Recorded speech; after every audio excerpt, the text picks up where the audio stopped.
Reec TalkCast live with it. Shout out to my brother Potty Ali on the game, my syndicated FM show that's in Miami and a couple of other nice places. Some places I would like to be right now because it's starting to get cold outside.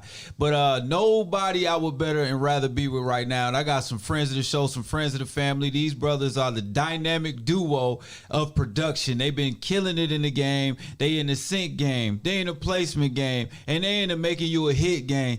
We got Jerz and the Fat Man in the building. What's good, everybody? What's good?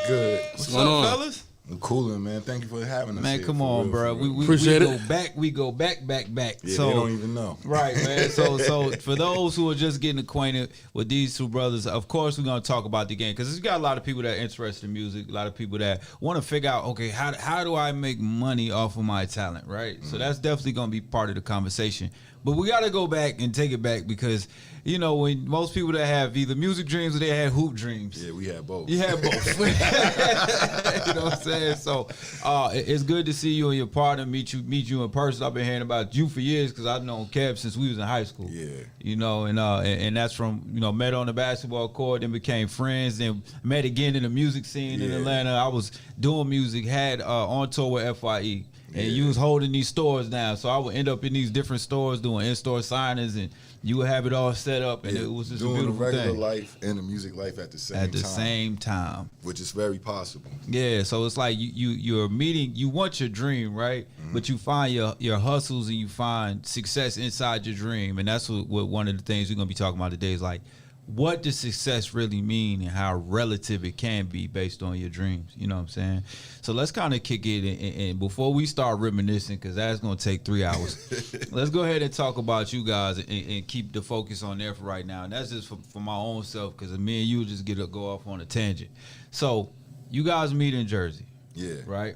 How did this happen? What was going on for y'all to meet in Jersey? We had a friend, you might know him. He passed away, was that 2008. 2008. Okay. Tyrone Carmichael. We call him T Murder. Okay. He knew KB. Tyrone is, me and his sister went to school together. Yeah. Christine. So we all graduated from Scott the last year Scott existed. Right. So when Tyrone moved to East Orange, I lived on the block he moved to. That's okay. And, Gotcha. Before we even got to middle school and stuff, I moved out the neighborhood. Gotcha. Yeah. So I came back to Scott for a full year. Didn't know this man. Yeah. And all he talked about was, I got a friend that does music like you the whole year. Right. So we graduated from high school, and what's that? We call it the It's Twilight. Twilight. Gotcha. Yeah, it was like a what it wasn't a real graduation, but it was because what they did, they had all of us in ceremony. Yeah, it was an awards ceremony, but for the people that weren't going to be able to graduate, the parents got to see them wear their cap and gowns. Anyway, even though they had to go to summer school. Right. So it was like a pre-graduation joint. Right. And so it's like that Twilight. If anybody from Scott, they know how funny that night was. Yeah. So we done with Twilight. Then he pulls up in his pop's hoopty. Yeah. And I never forget, it was a red the Pinto, right? No, that was a 88 Plymouth Colt. He really had a hoopty, right? Yeah. So it's me and T Murder. He pull up out of nowhere. He's like, "What we doing tonight?" And then Tyrone That sound like a movie, bro. Yeah. Tyrone was like, "Hey, Cav, this is KB. Okay. KB, this is Cav." He was like, "Oh, I know him. He don't say nothing in school." Like, and then after that, we joked on it. We started joking on each other. Like, we grew up together. We started making music together. It was like organic, real organic. I left for Atlanta. That's when I came down and grind. Right. We started picking up where we left off. Right. Every week he'll call me. So it's like when I came back to Jersey, it was just like you never left off. Yeah. So that's cool. That's those real organic friendships that tend to happen. What I love about what I mostly see about like production duos, right? Not only do y'all make hits, but they seem to stick together. Yeah. You know what I'm saying? Like even guys like Jimmy Jam and Terry, they still sticking together. It's been 100 years. But you know what I'm saying? Model. Right. Yeah. Low key, that's our model. Yeah. Like we don't need no paperwork on. Like I trust this man with my life. Like he trusts me. Word. Right. Like if my family was in a crisis, I know he got my family. Got you. You can't put a price on that. So it's like, it don't even matter. If I can make a beat, just know that's 50-50 down the line. It don't matter if he touched it or not, and that's vice versa. And that's the relationship we got. And that's why we never have to question anything we do. Let me hit the hype bell for that. We got something. We're going to have a lot of hype bell moments. We're going to have a lot. Yeah. That's one of them. To be able to have somebody that you could trust in your corner and be able to do good business with. And it's not even a blink of an eye. That's why my pop's my business manager. I ain't got to worry about it. You know what I mean? And So we had numerous people talking our ears trying to break us up. Like, course. yo, it's always going to be this that. this person. And what we do, we learned that's never going to stop, right? So we even learn to entertain some people. Because you know, it's like I wish the guys were here that I just explained that to. I was telling them that sometimes you could actually set up a beef between each other based on somebody trying to get in your ear. It's like we know what we're doing. That's not gonna really affect us, so we could play the person trying to play us. Yeah, 100%. Right. We got a couple placements and situations because like of that. Right. Nah, I ain't gonna use him on this one. Yeah. Let's go ahead and he don't know when it's time to do the paperwork. Right. His name is on that paperwork, and he's looking lost because he thinks, like, I'm about to cut him out this situation, get a better situation for me, and just deal with the person I want to deal with. Right. Because 9 times out of 10, it's not talent why they don't want to deal with us.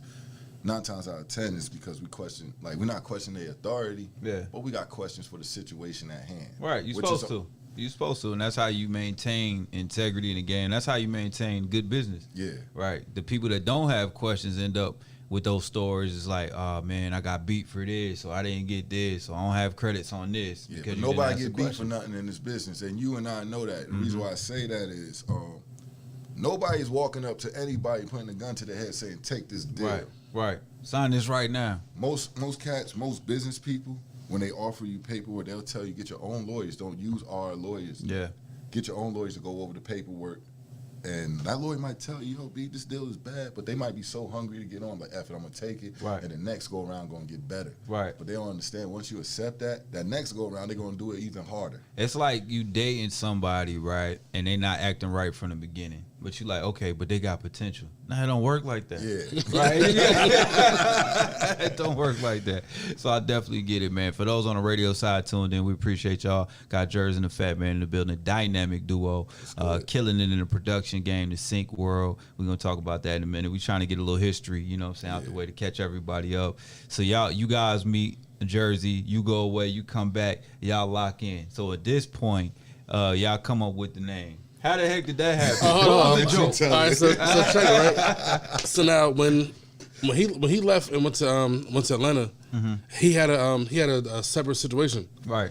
So then that situation ended up going left. So then he's coming back to Jersey. Right. And at that time, I left East Orange. Yeah. And moved down to Egg Harbor Township with my older cousins. Gotcha. And so for those that don't understand, the geographically about Jersey, you were all the way up top in Jersey, Newark, around that area that most people know, right? Now you move all the way south, which is Philly. Right next to Atlantic City. Right, Atlantic City. It's a big difference in situation. Oh, yeah, I don't even call it like the real Jersey. Nah. But anyway. That's really like sub Philly. Yeah, that's northeast Philly. Right. It's northeast Philly. So check it. He coming back up, and I moved down, like I said, with my cousins in South Jersey, and when they found out he was coming back up, they're like, yo, your man can move in with us. Yeah. And he's like, yo, all y'all got to do is just set up the equipment and just do beats. Right. Like, now mind you, we was technically grown men. Right. Like, I was like 24, he was 25. Right. And you weren't technically. You were. Yeah. We was grown ups.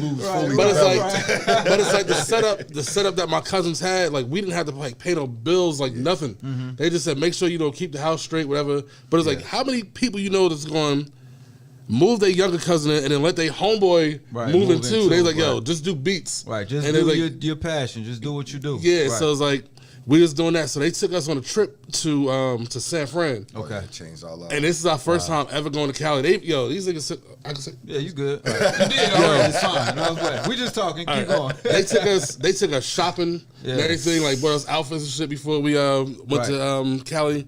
And then while we out in Cali, we just happened to be like walking on the streets. Yeah. And we saw a T-shirt inside the store, and it said "Weapons of Mass Production." Oh yeah. And it was an MPC like 2000 XL on there, and a few other like beat machines. Right. And we was like, yo, That's our name. That's our name. That should be us. Right. And once we got back to Jersey, we Googled that name and saw that somebody had it. Had it, right. So we're like, damn, yo, we got to come up with a name.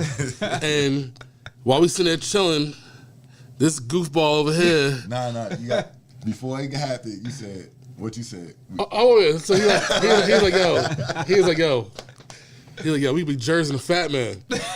So I was like, nigga, what? No. I was like, yo, that's like Batman and Robin. I was like, you gotta be sounding like a sidekick. Right. Or something like that. And then my cousin Debo that was there, he was like, hold up, yo. That got a nice ring to it. And nobody has that. Yo. And we was like, you know what? Fuck it. We sticking with that, yo. Before he even said that, right? We are. If you know us, we already joking, but it's not a day that go by like you can't be soft around us. Right. I mean, I think that's the way from Jersey though. Like I know other cities are like that, but I know for sure part of growing up in Jersey is you're gonna get roasted. Like it's gonna be something. You're gonna make jokes. You're gonna play the pause game. You're gonna have a bunch of jokes on each other. Yeah. Like all of that. So he started off with like, yo, we're gonna call it father and son. Yeah. You know how that. Yeah. He's like, yeah, that's my son. And I was like, at the time, I think I was just like online watching old Jake and the Fat Man, right? And I was watching this stuff because right. I'm looking for like I was in that period of time finding like I was a big sample producer, so I'm looking for TV shows to chop up. Right. So as he said that, I was like, nah, we're gonna be Jerz and the Fat Man, and like that's what happened. The whole room started laughing. Right. And he wasn't feeling it to everybody. Like, nah. I was not. I mean, you wasn't. You know what I'm saying? Not one bit.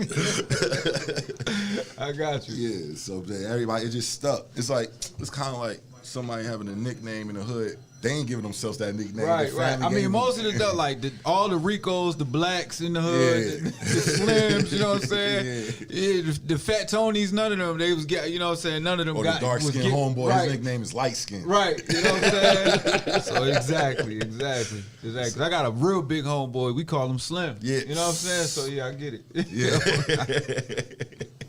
But yeah, that's how that name goes, man. It's stuck, and it's just since like full set, like going to school, promoting our brand and everything, it always stand out. And plus, our logo look like an old high school logo. Like, So it's like the logo always stand out. It's like something about classic looks, always stand out to people other than modern looks. Right. And I do like to play on words, the Jake and the Fat Man. Did people ever come at y'all like, yeah, I need a check? Nah. I'm just kidding. We got our tag for free. There you go. Let me hit the hype bell for that. I like it. We don't even know what to do that. Shout him out. We don't know his name. We just know he had a radio station like this. Your cousin played the record. He premiered the record. We produced for him. Yeah. He shouted us out. Then the radio dude started saying, like, Jerz and Fat Man. That sound like, because he was a fat guy and his radio host was skinny. Y'all got you. Yeah. So they was like, that sound like us. And he just busted like Jerz and the Fat Man. I like that shit. And and we was like, yo, we taking that shit for the tag, yo. Yeah, that's the tag. That's it. Like, thank you, whoever you are, but thank you, guy on the radio. Man, that's cool, man. I'm really digging this whole conversation. Everything seems to be so organic. So you guys start. You go out to Cali. You see that. You see a different experience. You come back home. Y'all locked in. You making these beats. You got your name now. What is the first placement for you guys that y'all remember that was like, wow, we really doing this? I gotta go with the with Cyhi. Oh, yo, we got two records. Okay, we got two. So it was a female. The one female, she's in Atlanta. Okay. Nigerian artist by the name of Naira. She got Nigerian Artist of the Year. She was just at the Afro Beats Awards. Nice. Okay. She did a record called is it like C'est la vie or Creme de la Creme? Something like, you know how that goes. Right. You know what I mean? It goes whatever white continent conquer they land and they start using that language. Right. But she got a record she got Cyhi to be on the record. Wow. And before that, chick named Shauna out of Pittsburgh. Yeah. She had a good relationship with Cyhi. Yeah. So when we first started, when I first started seeing that, and this is when Cyhi signed the just going crazy. And right. When I first started seeing that, and I was like, it's different now. Yeah. It's really different. But what I would say, not to cut you off, I would say the I-20 joint. Yeah, that too. God. Yeah, I remember that. Because like when that rolled around, I was like, all right, bet, yo, we got somebody that's actually On our you know, side. known, Yeah. and it wasn't because all the other joints, it was like people they was featured on somebody else's song, Right. But this was his song, his place. So and it's like hearing it and like he did his thing on it. I was like, yo, yeah, and like, he can really go too. Yo, yeah, Bobby, like you really know, Yeah. they call him Bobby. He Right. really, and it's like I'm gonna be honest, it felt good to me Yeah, because I was street team for Disturbing the Peace Right. for a long time, right. and then just like for him to recognize me later on in life, like just hitting hitting him up and be like, yo, I'm working on the tape. I remember y'all sent some records, and it was like it wasn't even waiting like maybe a month or two, like you do with certain artists. Yeah. Within a week, he already picking the records. That's hard. Let me hit the hype bell for that. So yeah, Because that means that just shows the work and the quality of what y'all was doing and putting out. You know what I mean? So that's real dope, man. To have that success going and it kind of motivates you to keep going. Yeah. You know what I'm saying? So you guys, you get that placement. What was the first time you heard one of y'all joints? Like for public consumption and was like, oh, that's us. You want me to be honest? Go ahead. Why start lying now? When you was on Power and doing a commercial, Yeah. That's it was crazy. to the point, I don't forgot what phone you had, but it was like a Nokia, so it wasn't even an iPhone yet. Like if you go to Facebook, you gotta go way back. You probably gotta go like 2016, 2014. You doing a commercial, and we just hype like, yo, that's our beat in the back. Yeah. And like, to me, I was more hyped for that than having a song fighting that artist trying to see if they gonna put it on the radio. You wanna know why? Because that's when like I forgot the engineer name, but he was at Electric Lady in New York. Yeah. And he was doing digitone beats. Yeah. Yo, Phone everybody- beats and stuff. Yeah. And then making like popular songs, making them in digi sounds and Right. giving them to CBS. Right. So he was explaining to me about when he saw that, he started calling me and explaining to me more about the sync world and license. Yeah. And once you in there, you in there, but you just got to find your way in there. You gotta find your And there's no footing. alley oops to that. Yeah.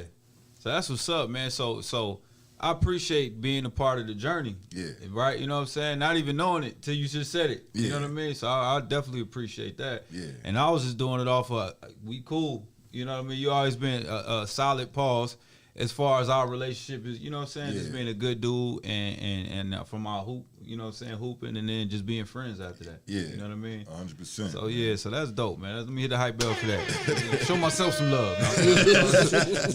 But so you get into, like you said, you meet the guy that's doing the digi, and then you get into the sync world from there. Did you have an idea of what it was before that? From school, from what like school educated me on. Right. And number one thing that always got my attention about the sync world was ownership. Okay. Yeah. Like in the sync world, they license your music.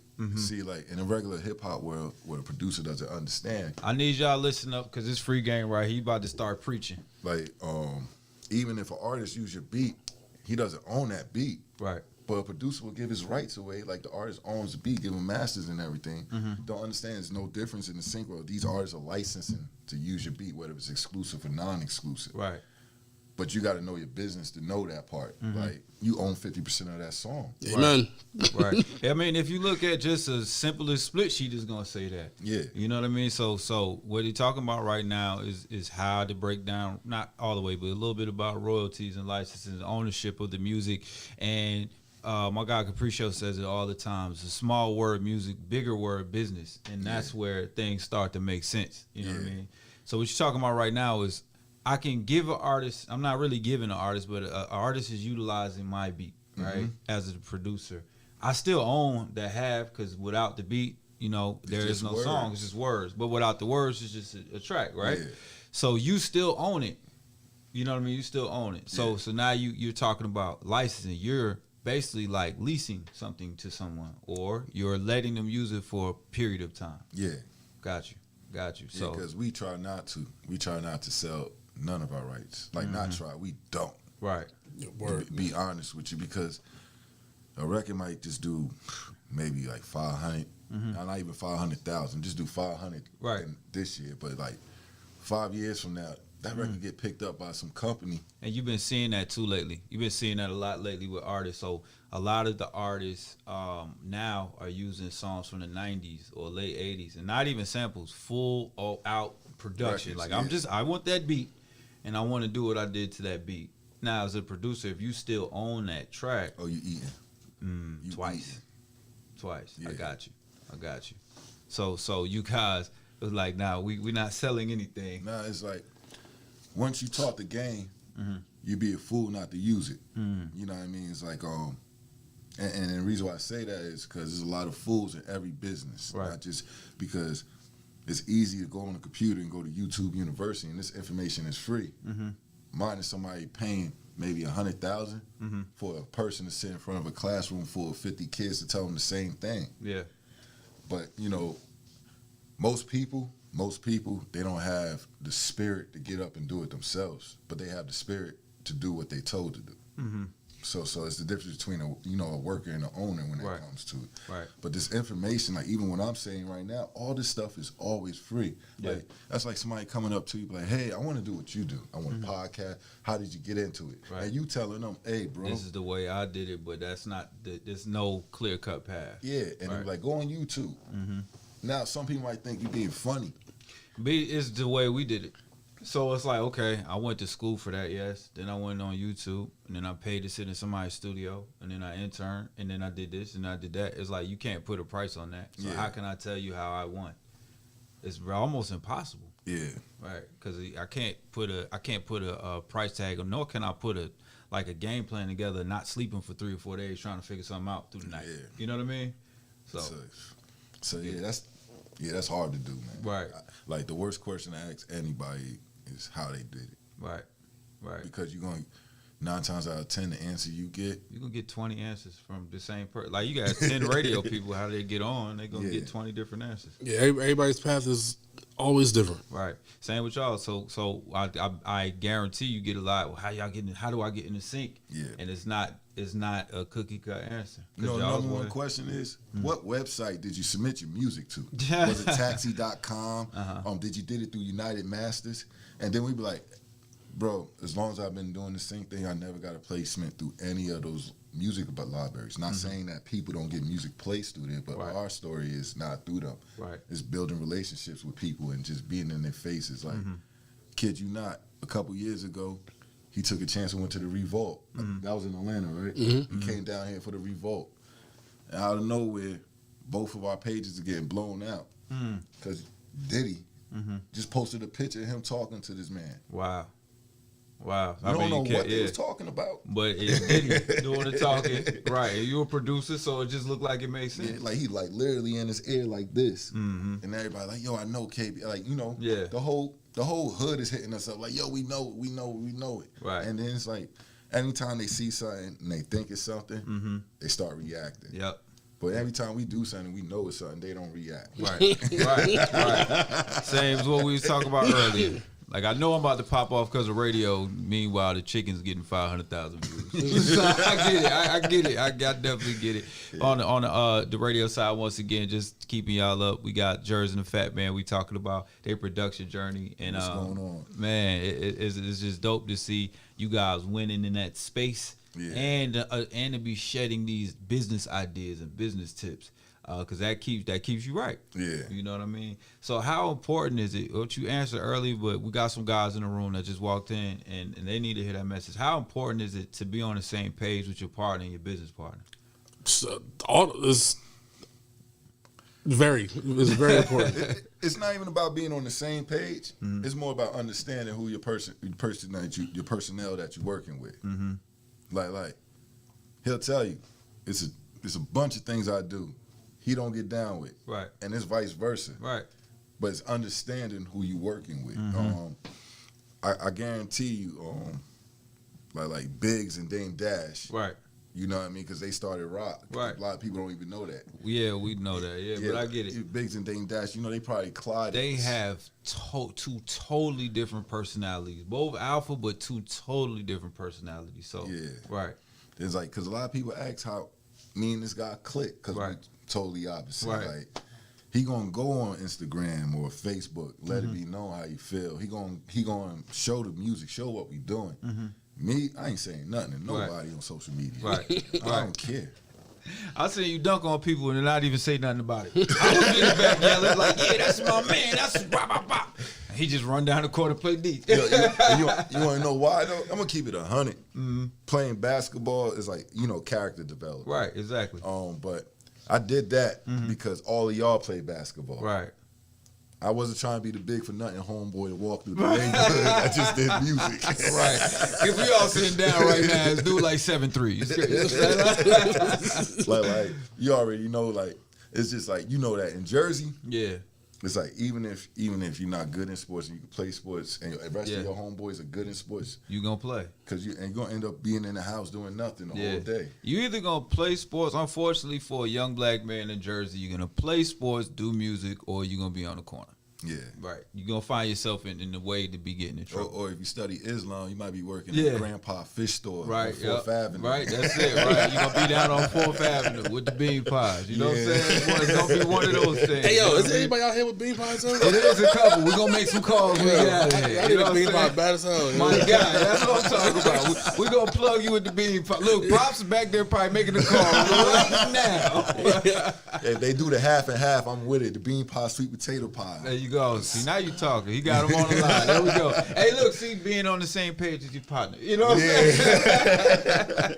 But yeah, man, it's just I just wanted the guys, the younger guys that were in this live studio audience to kind of hear that message, and anybody on social to hear that message as well. Yeah. Let's get into this music stuff though, man, because you guys are dropping projects too. Obviously with United Masters. How does that work? So you finding artists coming to y'all, they throwing you artists. How does that work? Well, we find our own artists. Okay. United Masters, the only thing they do is distribute. Like they provide the platform for the music to be everywhere. Even though they have a sync licenses side, but you gotta understand that on that side, they just a third party submitting music to these companies. Right. No different than other companies doing it. So first, like for me making that decision to go with United Master was because they had the sync opportunities. Got you. Makes sense. And it's a dope two-edged sword. Yeah, right. Everybody else we did music with independently, they had DistroKid. Now DistroKid is cool, right? Because they give you more marketing tools, than outlet tools. But I just felt like it's more important. You can market your music, but have no end purpose for your music, right?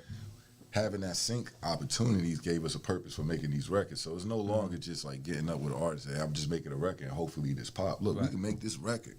Look, everything we use, if it's a sample, it's license free. We ain't got to worry about clearing nothing. Right.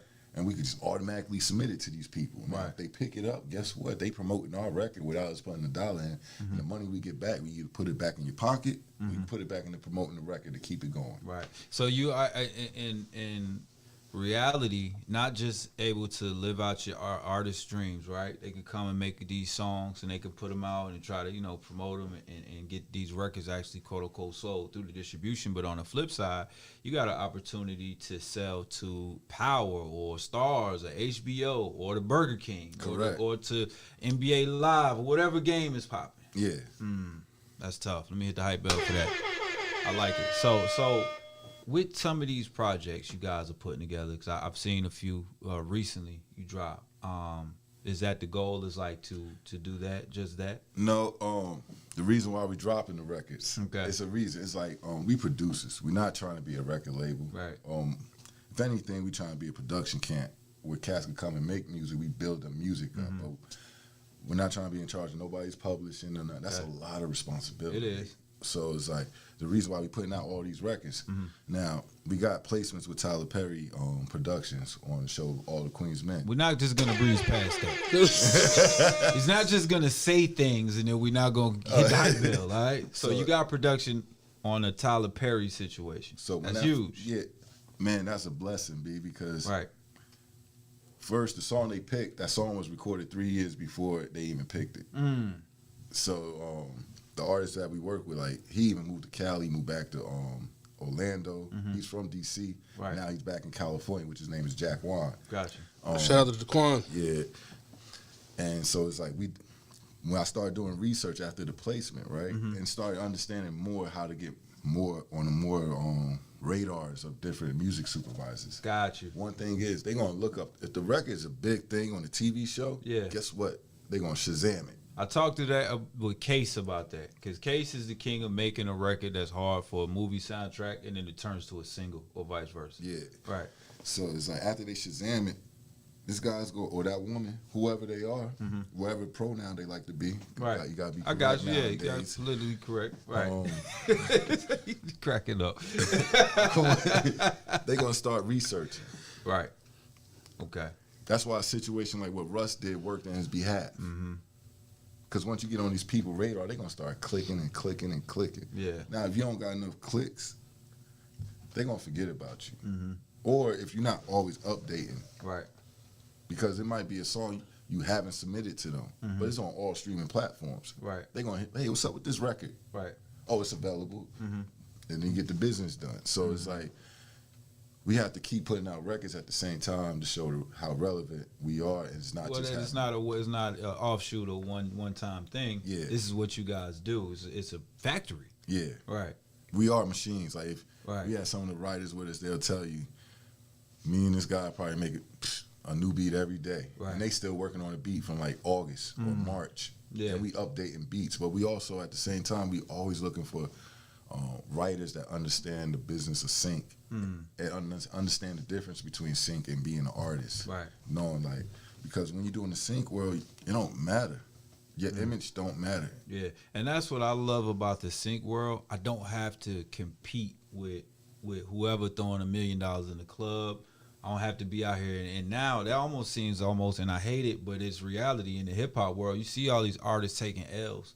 Yeah. You see them getting murdered, getting robbed. They end up in the blogs in the wrong way. They actually, in the sync world, you have the freedom to be as creative as you want. You can try different things. You can stretch your creative limbs, but you also don't have to compete with some of the BS that goes on in the industry. Yeah, and they like it's somebody probably around the corner from here, or in a little town in Nebraska, getting sync placements. Right.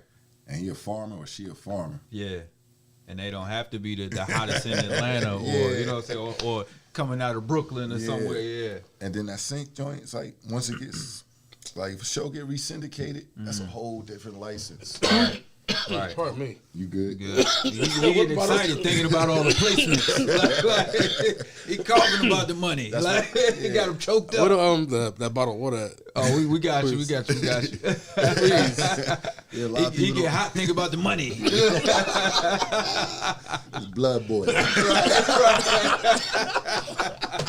They got I like it. boy. I like it. So in regards to the syncing, you can sell the song to a TV show, right? Yeah. It plays on an episode, cool. You get your upfront money. It plays again through all these streaming platforms. You get your residuals. And then later it might get picked up for syndication. That's a whole nother check. And you still get residual for it's called the Q sheets. Okay, Once talk it's to registered on the Q sheets for being on that show, Yeah. that's when ASCAP and BMI they give you your bread. That's like no different than having a record on the radio and Right. you waiting to see that how many spins it gets a month. So Right. that's all part of that. So it's like you eating every single way. Light skinned hand coming to give him the water right now. See, Thank you. slide in. There we go. Hi. Oh man. So Beauty yeah. water. So yeah. There we go. Beauty water, bro. There you go. So shout out to them. But yeah, bro. That's incredible, dog. Yeah. That's incredible to have the forefront and the mental capacity to pull that off and to consistently do it and to know, all right, this is how we getting down. And to take that deal, which some would look at like this is not the regular way to do it. Yeah, well, we hearing that all the time. Yeah. Right? Like, number one thing we hearing right now is producers are not supposed to be releasing records.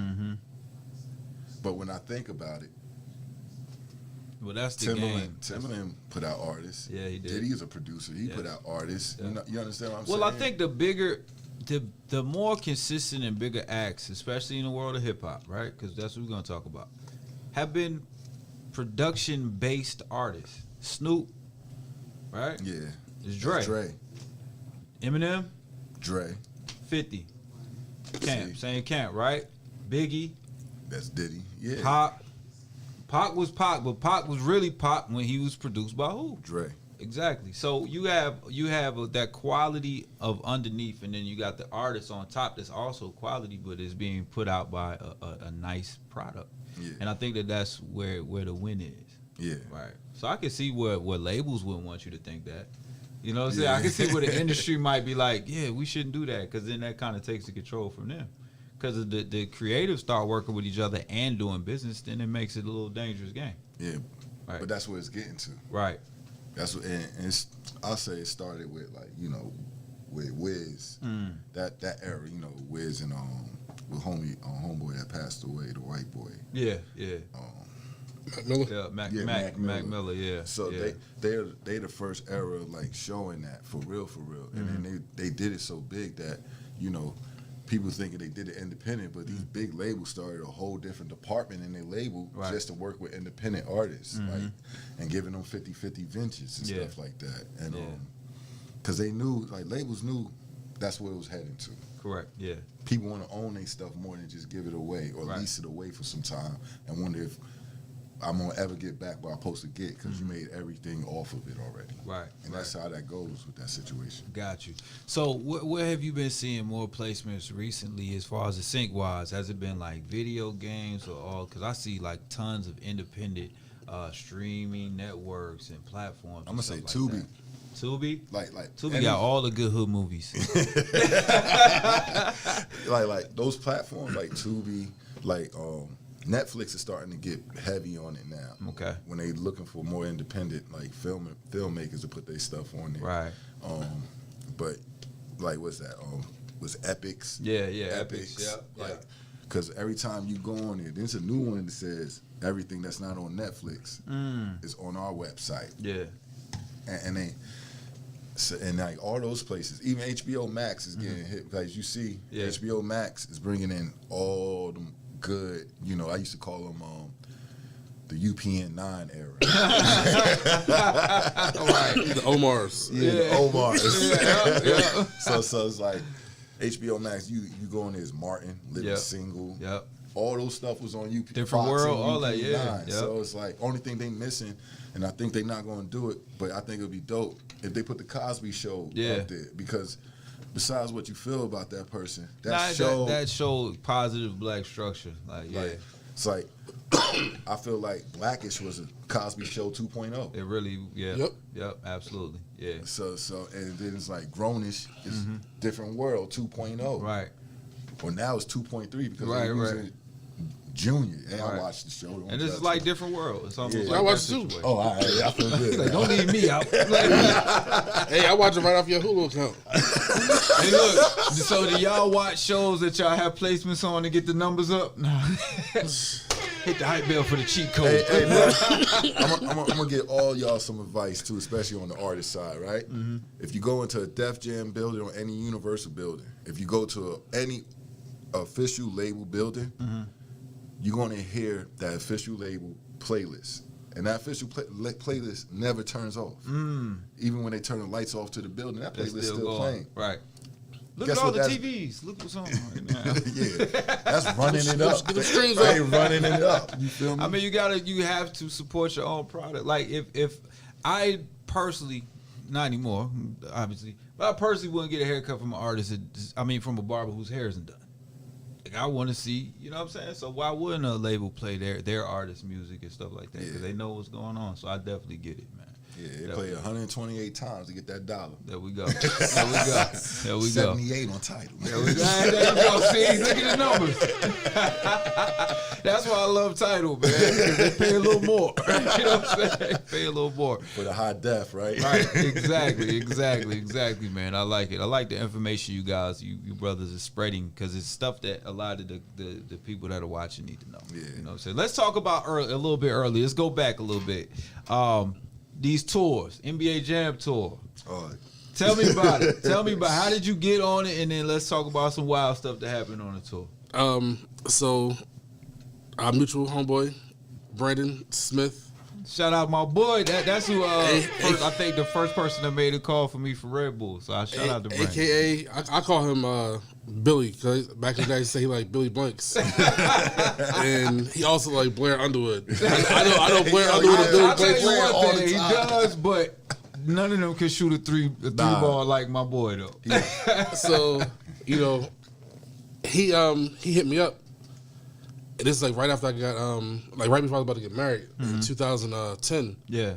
And he was like, yo, he's working for this company called 51, not 51, that's Curry Hogan. He's with Dime Magazine. 94 about 50. Yeah. The dimensions of a basketball court. Mm-hmm. So he was working for that company in New York, and they be doing like the video game tours. Yep. So he's like, yo, I'm going to put you on, I'm going to bring you in to do an interview to come do this video game tour. Yeah. So I'm like, all right, bet. Right. So it was right after I got married, it came like right on time. And he told me how much he was paying. I was like, absolutely. So where do I sign? So what I did, like I got married in August of 2010. So shout out to you remembering that. Hope she's watching. Right. She's watching. She's happy. So it's like after that, like 3 weeks later, I went back up to North Jersey and was staying at my older sister's house, so I'll be able to commute easier back and forth to New York, so I can go to like the interviews, and everything like that. And then went to a few interviews. They're like, all right, bet you gonna be on the tour, and I'm like, all right, that's what it is, because I had just came off a tour in 2009, the Static tour with Mos Def, right. Well, I was the tour manager. Like I was like my first tour, I wasn't even like no roadie, like carrying bags, or nothing like that. Like I had like a position of authority. Right. I had to make sure dudes got on off stage on time. And this is Mos Def at the time where Mos Def is popping. Like I get it. He called himself Mos Def. Mos Def, right. Now it's Yasin Bey. Right. But yeah, so I was like, I just did that, and then now doing a video game tour. Now on that tour, it wasn't a lot of crazy stuff that went on. But what I would say is, people stole from us. Like we got to what was that?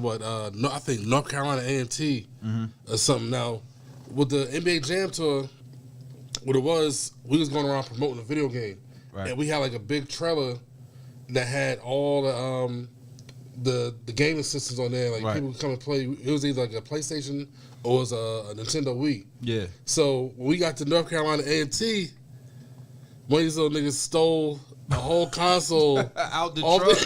That's crazy. I'm like, yo, like how did that even happen, yo? Right. But yeah, now they locked in with zip ties and everything. You can't. So they stole the whole console, and then when we got to San Antonio, we went to go to a Spurs game, and me, like I'm the type of dude, like if I'm doing something dope, I be like rubbing in like people's faces, like, I'm doing this, and you not doing that, whatever.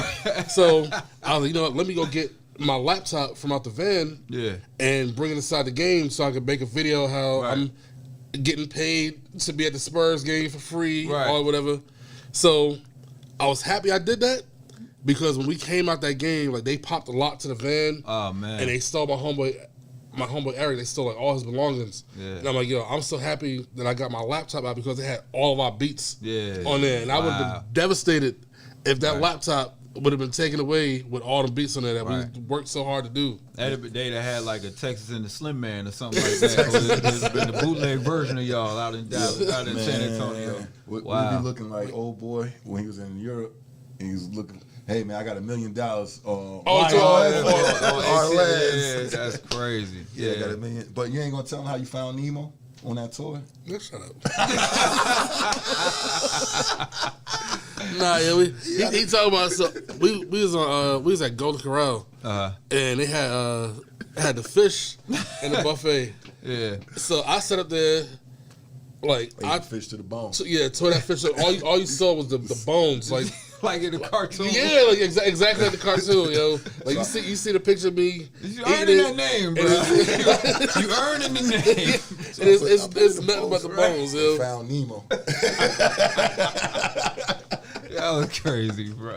And this is why it works. Yeah, all the time, man. That's what's up, man. So that's a beautiful thing. What one thing I'm hearing a consistency of is relationship building, right? Yeah. So people that you grew up with and you're able to keep a good name for yourself, that means a lot, moving forward. To be honest, have your integrity, your ethics, your morals along, and that carries over. And people remember that. Yeah. And then they want to do business with you and good business with you. And that's kind of where some of those opportunities open up. Yeah. I get it, man. I definitely get it. So shout out our boy Brandon, man. Yeah, absolutely. Brandon helped change my life, man. Yeah. Shout out to Brandon, because I remember on one year, Summer Jam, I snuck in there. Don't ask me how. It don't matter. It's I snuck in there. And Brandon was working for Hot 97 I at remember, the time. yeah. And he saw me. How you sneak in there like 7 feet, bro? Yeah, you needed somebody to vouch.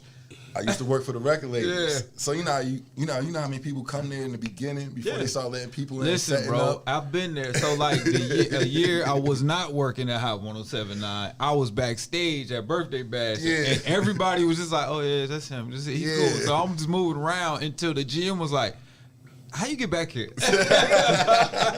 Like Big K, I heard Big K was out here in Atlanta working with Neo. But you know, back then Big K and Shampoo, they ran this New York tri-state area. Right. They ran that street team. Right. So I street teamed them from age 16 to the age 23. Mm-hmm. So it's like after a while you can just walk in certain places, start talking to people like you posted. Right. As long as you and act like you're supposed to be there, you're gonna get in. That's what I tell people all the time. I'm supposed to be here. Right. Yeah. Right. So I'm gonna get in. I might not have a ticket, but I'm gonna get in. man, I never had tickets. Ask me about concert Right. moves. Yeah, I mean, Never concert had moves. tickets. Yeah, Ultimate finesses. often backstage. You know what I'm saying? So yeah, man, it's just like as long as you know you're supposed to be there, you're gonna be there. No doubt. So No doubt. Nah, man, we kind of chopping it up. It's tour things, the music stuff, and these artists that you guys are picking. How the heck do you pick an artist? Like, what happens? they gotta be good. Yep. No, not just Right. good. They gotta.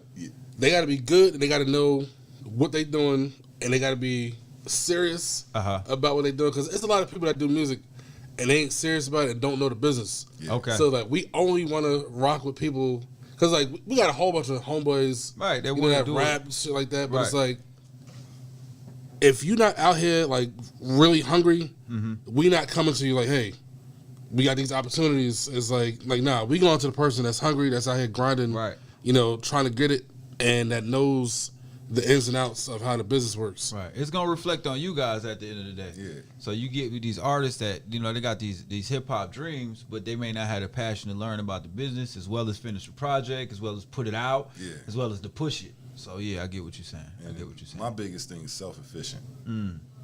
I tell you from the rip, my job is to make the beats. Got you. I'm not supposed to like Got you. record you all the time. I'm not here to tell you what songs to put out for your personal career. You got to know that. It's like You doing what you do. You churning out these productions. You guys are making the tracks. Yeah. You send it to the artist, and it's like, all right, do what you do, get it back to us, and then you know we put it together from there. So once you give them the track, they do what they do. They record it. They get it mixed and all that. yeah. Where's 9 your times out of 10 I'll input? mix it. You mix it, okay. 9 times out of 10 I'd rather mix Look at it. him just getting all the credits. Nah. Get engineering credits too. Let me hit the hype bell for that. He's all over your album. Yeah. Hey, B, I went to school for it. There I we invested go. in myself to Right. be that person. You know, to be honest with you. But it's like because when you always put stuff in other people's hands, it takes a little longer to get it back the way you want it. Right. Especially when you know how to do it already. Right. Like, a lot of people know how to do things, but a lot of people hire people to do it so they don't have to do it. Right. And it's time consuming, so they can be more effective with what they're trying to be Absolutely. effective. Right. But it's better to know how to do it and then delegate. Yeah. Because if you don't know, that's how you get beat. If you don't have an understanding of it, you send it off to get something done, and it doesn't come back right, or it takes too long. You're like, nah, I should have took this amount of time to do that. Yeah. Yeah, I get it. Yeah. So yeah, man. And that's how that goes. Like, yeah, self-efficiency is a lot with me because Got you. I ain't got time to be a babysitter. Nah. Grown man.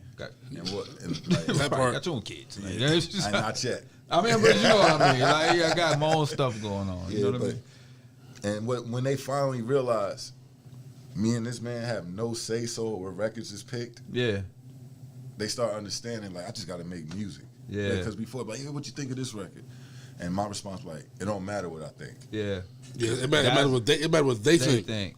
They being who you submitting to. Yeah, the client. The client or the people. Yeah. Or if you're an artist for the consumer, yeah, but the client, because I understand that. Because it's like a lot of times people will shoot me records as a radio personality, and I'm like, first of all, if it's not copywritten or published, I don't want to hear it. Because then if I do happen to put out a record, I don't want you to be like, oh, you stole my song. I don't want to hear that. Sue me if that's the case.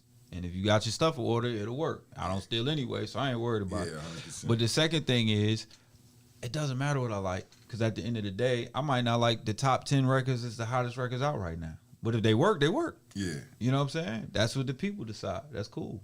So I get it.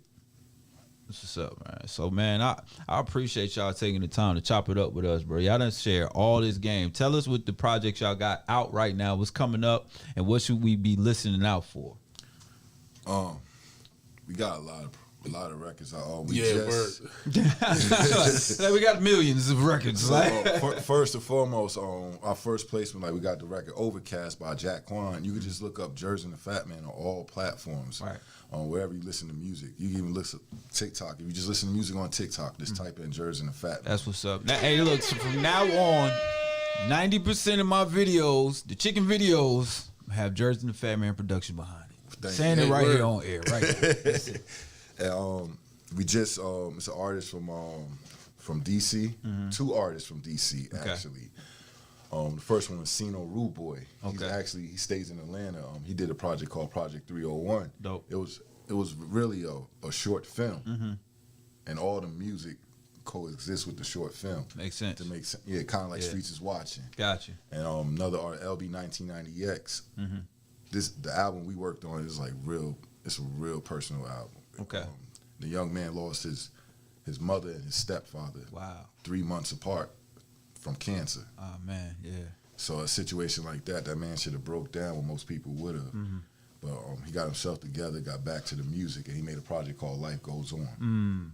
That's it. And there's other people going through that, and that's when the music connects. Yeah. You know what I mean? They can listen to his journey and be able to push through. Yeah. Right. So that's what's up. I know projects like that got to mean a lot as a producer to hear when man. people really put something into it.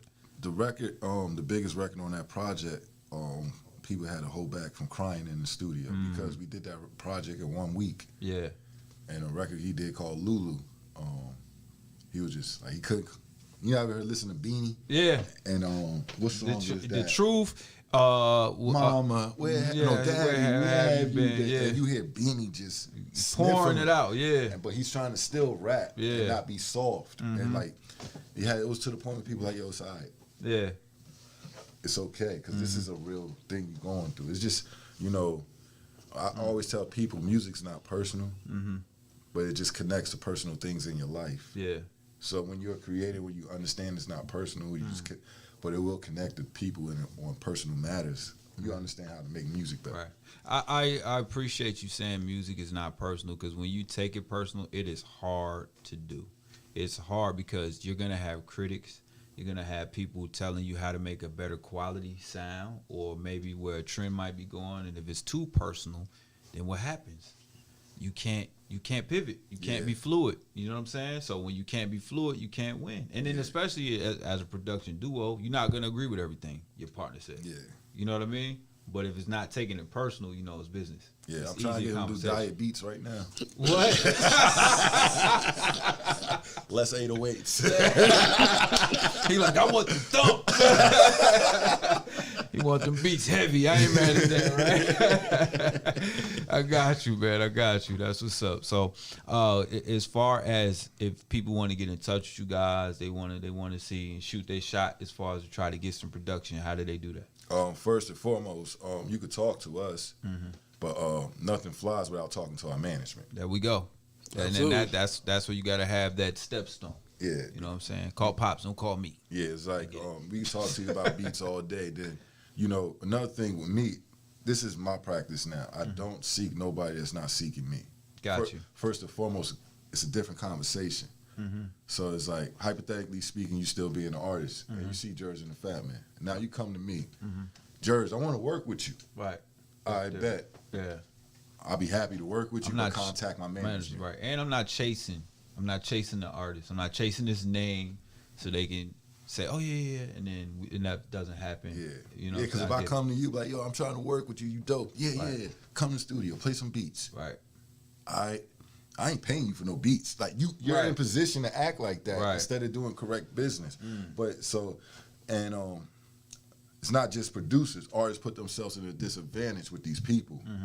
Like, a lot of cats don't even know. You shouldn't even talk to the artist. The artist is like, the artist is like the city cops. So ain't much they could do. Right. But they always on the forefront. Yeah. You should be looking for the person to cut the checks and or management that got to say so. Yeah. Because it's different levels of man. You got people who got personal managers, then you got business managers. You should be looking for that business manager or the person that cuts the check and build a relationship with them. Makes not only sense. Yeah, they're not going to give you access to that artist. They're going to give you access to everybody. Well, their whole catalog of people. Yeah, I get it. That's what's up, man. A lot of game right now. I hope you guys are soaking it up. Definitely some stuff y'all should have been paying to listen to. It's all good. Got it for free right here on Reec TalkCast. Hey, man, I appreciate y'all pulling up, bro. I appreciate you, man. Yeah, I appreciate this for real. Yeah. And shout out to the ball head gang. There you go. We all used to have there we go. Hey! Not only are we clients. Hey, but one thing I want to say before we wrap up. So it's like, you know, me and Kev have been out this for a while. Yeah.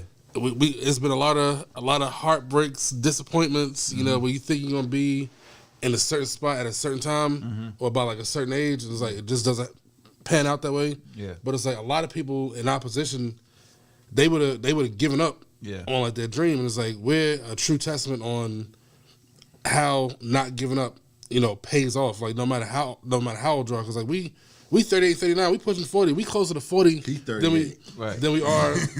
You know, we closer to 40 than we are to 30. Right. So it's like, you know, a lot of people, they don't see something is working and they just like forget it. They pivot. Yeah. Yeah. We was like, fuck that. We gonna keep going. Right. And now, you know, things are starting to take off and be on the up and up. Right. So my advice for everybody out there is like, if you're passionate about something, continue to stick with it and do it. Like don't give up on your dreams. It's like you don't have to, because if you stay focused, you know, then you'll be able to make your dreams come true. So are you saying if you stay on that path and pivot when you're supposed to and stay structured, it's gonna work? 100%. Absolutely. Let me hit the high bell for that. That's what I'm talking about. So yeah, man, I get it. I definitely get it. So y'all stay focused on what you're trying to do in your dream and then be fluid in it. Because these guys could have easily been like, we only want to work with artists like Jay-Z, but you found another path within your dream, which is the Sync situation, which is the United Masters situation. You were able to be business-minded enough to make a move. Yeah. Yeah. I see what's going on here, and I hope y'all do too. This has been Reec TalkCast. These brothers came. They flew in today just for this interview. I don't think that's the case, but I'm just going to put it out there like it was. I drove. There we go. All right, man. I appreciate y'all pulling up on us, man. We're going to get back to this music right here, right now. Reach Radio on that side. We got a mix coming up. DJ Decepticon on the ones and twos. Shout out to my brother. Shout out to all the guys that were mentioned in this, man. And, man, and rest in peace, but my God, man. So I'm glad he introduced y'all. Yeah, you know, me too. Team Murder, man. Big ups, and shout out to Christine, his sister, man. That's my people. All right, man. We up out of here. It's been a blast. Reach Radio, we gone.